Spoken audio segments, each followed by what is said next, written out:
ভাই কি অবস্থা হিমালয় উপজেলা প্রশাসনের সামনে ভাই কি অবস্থা হিমালয় উপজেলা প্রশাসনের সামনে যেটা আপনার বাস স্ট্যান্ড, তো একটা মহাসড়কের সামনে আপনারা দেখতে পাচ্ছেন কি অবস্থা দেখেন, এত বড় ডাস্টবিনের অবস্থা। আবার এই পাশে দেখেন আপনার হোটেল আছে, হোটেলের সামনে এরকম একটা অবস্থা যদি থাকে রাস্তার মাঝখানে, রাস্তার পাশে, তো মানুষের রুচিবোধটা কেমন রুচিবোধ।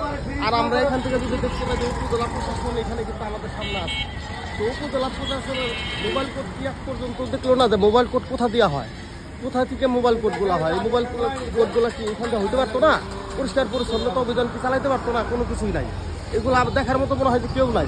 আজকে দেখা গেল যে মানে এই টেপরা উপজেলা বা টেপরা স্ট্যান্ডে দেখা গেল যে অনেক মানুষ চলাফেরা করতেছে। এখানে তো ইসলামিক ব্যাংক এবং এটিএম আমরা দেখতে পাচ্ছি। তো দেখেন আপনারা এটা দেখতে কি অবস্থা।